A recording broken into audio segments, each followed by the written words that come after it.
저는 62세 된 남자입니다. 저는 원래 젊었을 적대 기업에 다니다가 건강이 안 좋아져 기술직 공무원으로 들어와 한평생 공직에서 몸바쳐 일했습니다. 하지만 제가 44살 때적 아내가 안타깝게 병으로 운명을 달리했고 저와 중학교 3학년 아들 한 명만 세상에 남겨지고 말았습니다. 아내를 잃은 슬픔도 잠깐. 저와 아들은 현실로 돌아와야 했고 일하랴 공부하는 아들 챙기랴 집안 챙기랴 제 어머님께 맡기는 것도 하루 이틀이지 계속되니 너무 삶이 고되고 힘들더군요. 저는 결국 아내 잃은 후 2년 만에 어머니의 중매로 사업가 이혼녀와 선을 보게 되었습니다. 그 사람은 결혼 경력이 화려하더군요. 3번의 결혼과 이혼을 했고 딸 하나 데리고 사는데 당시 중학교 2학년이었던 딸은 첫 번째 남편의 자식이었다 합니다. 이혼녀는 제게 딸이 외로움을 많이 타서 든든한 가정이 있는 번듯한 울타리에서 자라게 하고 싶은 게 재혼 이유예요. 세 번째 이혼하고 혼자 살려다가 아이가 아빠 없이 자랐다고 손가락질 받는 걸 보고 다시 이 자리에 나왔네요. 라며 저와의 재혼을 오로지 자식을 위해서 생각하고 나왔다고 하더군요. 아내는 원래 캐나다 교포로 캐나다에서 살았는데 첫 번째 남편이 같은 캐나다 교포로 만나 결혼했다가 이혼하고 두 번째는 캐네디언을 만나 살다 또 헤어지고 세 번째는 여행 온 한국 사람과 만나 결혼해서 한국에 자리 잡고 살다가 이혼했다 합니다. 사업 때문에 한국에서 있었던 찰나 저를 만났다고 하더군요. 저는 맞선을 보고 와 어땠냐고 묻는 어머니께 여자가 너무 드센 것 같고 3번 이혼 경력 있는 여자는 아무래도 내가 감당하기 어려울 것 같다고 말씀을 드렸네요. 그치만 어머니는 3번 이혼하면 어떠냐고. 사업가로 성공해 알려진 재산만 수십억에 이른다고 하더군요. 게다가 캐나다에 있는 친정도 부자라서 받을 유산이 상당하다며 마음 다시 고쳐먹고 몇 번만 더 만나보랍니다. 저는 어머니의 밀어붙이기 식으로 결국 3번 이혼녀에게 애프터를 했고 몇 번 더 만나보니 솔직하고 화끈한 성격에 어느새 제 맘이 닿아 우리는 그렇게 재혼을 하기로 했습니다. 아내는 네 번째 결혼 저는 두 번째 결혼인 만큼 식구들끼리 가볍게 식사 한 끼 하고 혼인신고서만 작성하고 끝낸 후 저희는 가정을 꾸리게 되었네요. 아들과 딸은 캐나다 교포였던 아내 덕분에 방학 때 캐나다에서 잠깐씩 머물다 왔습니다. 덕분에 영어가 약했던 아들은 귀가 트이게 되었고 수능 점수에 지대한 영향을 미치게 되었네요. 어릴 적 가고 싶어 했던 영어 캠프다 뭐다. 공무원 월급으로는 자유롭게 못 보내줘서 늘 미안했었는데 아내 덕분에 영어권 국가에 자유롭게 오갈 수 있으니 교육적인 측면에서 참 좋았습니다.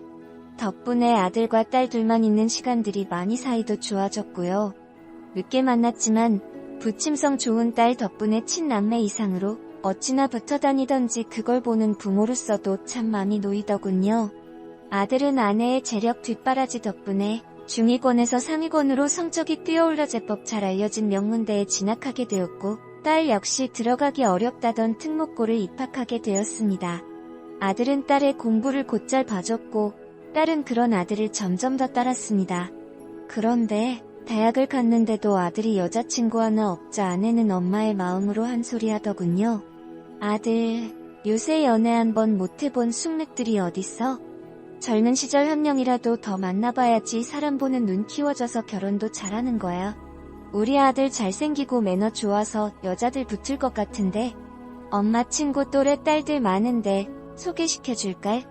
라고 말하는데 아들은 괜찮다며 극구 사양하는데 제가 보기에도 딱히 생각이 없어 보여 저는 다 큰 아들 뭘 신경 쓰냐고 알아서 하게 두라고 했네요. 그런데 딸은 생각지도 못하게 예민하게 굴며 심지어 엄마에게 화까지 내더라고요. 오빠가 안 사건다는데 왜 엄마가 나서? 왜 자꾸 오빠의 연애에 대해서 간섭하는 건데? 오빠는 알아서 좋은 여자 잘 만날 거니까 신경 쓰지 좀 마. 그리고 나 이번 겨울방학 때 오빠랑 단둘이 캐나다 갈 거야. 오빠도 성인이고 엄마보다 오빠가 든든하니까 위험하지 않게 잘하고 올게. 라고 얘기하는데 딸이 아들을 바라보는 눈빛과 그런 딸을 바라보고 있는 아내의 눈빛이 변하고 있다는 걸 전 미처 깨닫지 못했습니다. 식사 때마저도 챙겨주고 둘이 붙어있는 걸 보자 저는 그냥 대수롭지 않게 한마디 하곤 했네요. 농담으로 아들에게 그렇게 잘 지내다가 딸이 남자친구라도 생기면 너 어떡하려고 그러냐? 했더니 아들 얼굴이 어두워지며 제 동생 생각보다 누나예요 라며 대답을 회피하더군요. 딸은 생각난 김에 거침없이 얘기를 꺼냈습니다. 엄마 아빠, 학원 수업이 도움이 안 돼서 차라리 과외 좀 받고 싶은데 오빠한테 좀 받으면 안 돼요? 라고 하는데 아들도 딸의 부족한 과목이 많다고 자기가 옆에서 좀 도와주면 좋을 것 같다고 머쓱하니 얘기하더군요. 저는 흐뭇해하며 니들 맘대로 하라고 했지만 갑자기 아내는 태도를 돌변하며 거두절미하고 안 된다고 하더군요. 아들과 딸이 재차 여러 번 아내를 졸랐지만 아내는 안 된다는 말만 거듭했습니다. 엄마의 단호한 대처에 따른 뼈를 퉁해지며 밥을 먹다 일어나 방으로 들어가 버렸고 아들도 젓가락을 놓고 뒤따라 일어나더군요. 일순간 싸늘한 기운만이 식사 시간을 메웠네요. 전 가족의 오붓한 식사 시간을 망친 아내에게 한마디 던졌습니다. 아니, 남매끼리 과외해주면 어때서 그걸 그렇게 민감하게 받아들여? 우리 아들 용돈으로 과외비 받아서 좋고 설마 우리 아들이 스카이급 명문대가 아니라서 그러는 거야? 이쯤 되니 오감보다 발달한 육감이 꿈틀대던 아내가 저를 부르고 은밀하게 얘기하더군요. 명문대든 아니든 지금 과외가 문제가 아니라 자기 쟤네들 좀 수상하지 않아? 노파심에서 하는 말이긴 한데 솔직히 같이 잘하긴 했지만 피 한 방울 안 섞였잖아. 외국에서는 저런 일 허다해서 내가 아들한테 자꾸 여자친구를 밀어넣으려고 했던 건데 뜻대로 잘 안 되네. 라고 하니 저는 그때까지만 해도 별 생각 없이 아내를 나무랐네요. 어휴 이 사람아, 외국하고 우리나라하고는 문화 자체가 다른데 그런 일 일어나기 쉽지 않지. 어릴 적 남매로 자라서 끈끈한 정 때문에 그런 것 같은데 내 주위 자식들도 남매끼리 붙어다니는 경우 많아. 우리 부모로서 자식들 그런 식으로 보진 말자고 라고 했지만 아내는 내내 의심의 눈초리를 아들과 딸에게 거두질 않았습니다. 아들과 딸의 뜻에도 아랑곳 않고 굳이 비싼 돈을 써가며 다른 과외 선생님을 구하는 등 재빠르게 손을 써가더군요. 딸의 만류에도 불구하고 아득바득 캐나다까지 같이 따라갔고 줄을 떼놓기 위해 갖은 수와 노력을 다했습니다. 그런데 어느 날 아들에게 입영통지서가 날라왔고 아들은 군대에 현역으로 입대를 하게 되었습니다. 딸은 통곡에 통곡을 거듭하더군요. 오빠와 떨어지는 게 많이 싫었던지 아들이 입대하기 전날 종일 같이 있으며 짧은 이별을 준비하는 것 같았습니다. 아내는 아들이 입대하고서야 한시름 놓는 것 같더라고요. 아들이 가버리고서 딸은 한동안 우울해하며 생기 잃은 모습으로 감정없이 지냈습니다. 하루가 다르게 말라가는 딸이 안쓰러운 저와는 달리 아내는 꽤 모질더라고요. 방에 종일 틀어박혀 공부만 전념하게 했고 딸은 엄마의 기대에 부응해가며 열심히 했습니다. 마침내 딸은 우리나라 최고의 명문대에 합격했고 아내와 저는 딸에게 그간 공부하느라 수고했고 기특하다고 칭찬을 아끼지 않았습니다. 하지만 딸의 표정은 그닥 좋아 보이지가 않더라고요. 대학은 합격했지만 결석을 밥 먹듯이 했으며 성적은 바닥이었고 학사 경고를 받았습니다. 밤문화를 접하며 매일 남자친구를 받기가 외박을 하는 날도 잦았네요. 대학생이 카드값은 어찌나 많이 나오던지 돈 잘 버는 아내도 허리가 휠 정도였어요. 카드를 잘라도 어디서 그렇게 돈이 났는지 명품 베개다, 옷에다 신발에다 이것들 어디서 났냐고 하면 말이 없더라고요. 한 번은 나이든 중년 여자가 저희 집에 찾아와서 대판하고 딸이 우리 집 양반이랑 바람이 났다며 딸 자식 행실 알고 있냐고 자식 교육 좀 똑바로 시키라고 삿대질을 하는데 딸의 막 나가기식 행동은 도가 지나치더라고요. 달래도 보고 화돈해보았지만 소용없었습니다. 것 때문에 아내도 저도 엇나가는 딸 때문에 맘고생이 심한 나날들이었습니다. 그러던 중 시간이 흘러 아들이 돌아오게 되었습니다. 저는 아들을 불러서 딸의 그간 상황을 다 얘기하고 딸을 잡아줄 사람은 너밖에 없다며 네가 딸 좀 잘 잡아줘라라고 신신당부를 했네요. 아들은 군대 가기 전보다 훨씬 더 늠름하고 멋진 모습으로 돌아왔고 아들은 그날 밤 딸과 간만에 재회를 하게 되었습니다. 딸은 아들을 향해 달려들며 기쁨을 갖추지 못하더군요. 아들과 딸은 자석처럼 붙어다니기 시작했고 아내는 가슴에 묻은 걱정과 염려의 눈빛으로 그들을 바라보았습니다. 딸은 아들이 돌아오니 슬슬 안정을 찾기 시작하더군요.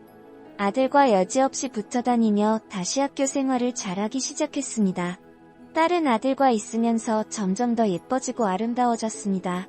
그럴수록 아내는 더 불안해하더군요. 그러다가 저는 예상치도 못한 일을 겪게 되었습니다. 퇴근 후 아내를 픽업해서 집에 오는데 아들의 낯익은 차 번호가 눈에 띄었습니다.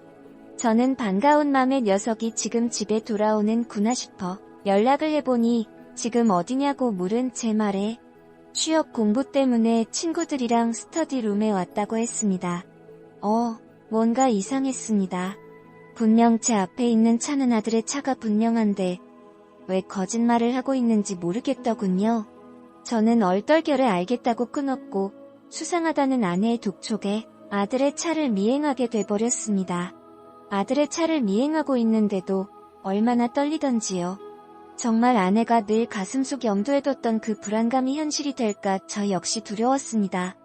헌데 아니다 나를까 아들은 대학 모텔촌으로 빠졌고 그곳은 바로 딸이 다니던 대학 근처 모텔촌이었습니다. 아들은 어두운 탓에 저희가 미행하는 걸 눈치 못 챈 채 한 신축 모텔 앞에 주차해서 안으로 들어갔고 저희는 손길이 떨린 상태로 아들을 쫓아 안으로 들어가려다 주인에 의해 제지당했습니다. 아내는 주인에게 돈 뭉치를 턱내밀며 지금 들어간 사람들 우리 자식인데 당장 스페어키 달라고 요구했고 키를 받은 아내는 저와 함께 당장의 모텔을 들이닥쳤습니다. 그리고 저는 아내와 충격인 것을 보고야 말았네요. 딸과 아들이 가운을 입은 채 함께 있는 게 아니겠어요? 저는 두 눈을 의심한 상태로 충격에 쓰러지기 일보 직전이었고 아내는 경악을 하며 다짜 딸에게 가멸이체를 잡고 흔들었습니다. 너 미쳤어. 어떻게 네가 오빠하고 이런 관계일 수가 있어? 이제는 네 딴 식으로 내 결혼을 깨려고 해. 다 너를 위해서 한 결혼인데 너 아빠 만들어주려고 한 엄마의 결혼을 왜 자꾸 망치지 못해서 안달인 거야. 대체 누굴 닮아서 이렇게 못됐는지 라고 아내가 울부짖자 딸은 그런 제 엄마를 떼어놓고 악을 써댔습니다. 엄마 핏줄인데 누굴 닮았겠어? 엄마를 닮았겠지. 우리 아빠 능력 없다고 버려서 엄마가 벌받아 이혼한 건데 왜 그 핑계를 대? 그리고 나 오빠 진짜로 살 거란 말이야. 알아보니까 입양도 안 되어 있고 친남매 아니라서 법적으로도 상관없대. 그러자 아들이 제 아내 앞에서 덥석 무릎을 꿇으며 여동생을 사랑하다고 울며 불며 사위로서 받아달라 하는데 살면서 아들이 그토록 무언가를 바라며 서럽게 우는 건 처음 봤습니다. 저는 아내처럼 아들에게 어떠한 손찌검도 할 수가 없더군요. 그저 일이 이렇게 된 게 다 내 죄다 업보다라는 생각이 들어 괴로웠습니다. 저는 차마 할 말을 잊은 아내를 부축하며 모텔을 빠져나왔고 그 후로 저와 아내는 자식들에게 맞은 뒤통수에 과로워했습니다. 그 후로 아들과 딸을 한참이나 보질 못했고 아내는 식음을 전폐하다가 어느 순간 정신이 들었는지 기운을 차리고 제게 이혼 서류를 내밀더군요. 이혼해줘요. 저는 이제 사업 정리하고 캐나다로 돌아가려고요. 당신과는 부부의 인연으로 맺어 행복하게 잘 살았지만 어찌됐건 제 핏줄 딸 하나 있는데 포기할 수가 없네요. 만에 하나 둘이 잘 된다고 하더라도 깨끗하게 사돈으로 얽히는 게 낫지 이런 개족보로 얽히고 싶진 않아요. 굴하지 못해 미안해요. 대신 내가 위자료는 넉넉하게 줄게요. 라며 아내는 일방적으로 제게 결혼 생활을 정리해줄 것을 요구했습니다. 저는 대체 무슨 잘못이 있어 이혼남이 되어야만 하냐고 당신과 잘 살고 싶다고 우리 그동안 행복하지 않았냐며 맘을 설득하려 했지만 아내는 그 어느 때보다도 단호했습니다. 처음에는 무조건 이혼 못하겠다 버텼던 저였지만 캐나다로 미련 없이 떠난 아내의 가출에 결국 아내의 진심을 깨닫고 그렇게 우리는 이혼을 하기로 했습니다. 안타까운 건 그렇게 해서라도 아들과 딸이 행복했으면 좋았을걸. 막상 부모가 헤어지자 둘의 사이는 점차 멀어졌고 딸은 결국 지 엄마가 있는 캐나다로 돌아가게 되었습니다. 이별로 마무리된 사랑 때문에 아들이 참 많이 힘들어했네요. 그때 생각하면 정말 많이 아픕니다. 아들에게 딸은 첫사랑이었고 지금껏 잊지 못하는 그리운 존재입니다. 그것 때문에 아들은 결혼 생활 역시 제대로 못해 이혼했고 터인이 되어서 살아가고 있어요. 저는 지금도 생각합니다. 사람에게는 인연이 있듯 악연이라는 것도 실제로 존재하는구나 라고요. 아들도 얼른 정신 차리고 저희가 다시 행복을 찾을 수 있으면 좋겠네요. 오늘의 사연이었습니다. 여러분들의 생각은 어떠신가요? 여러분들의 생각을 댓글로 남겨주세요. 저희는 또 다른 사연으로 찾아뵙겠습니다. 감사합니다.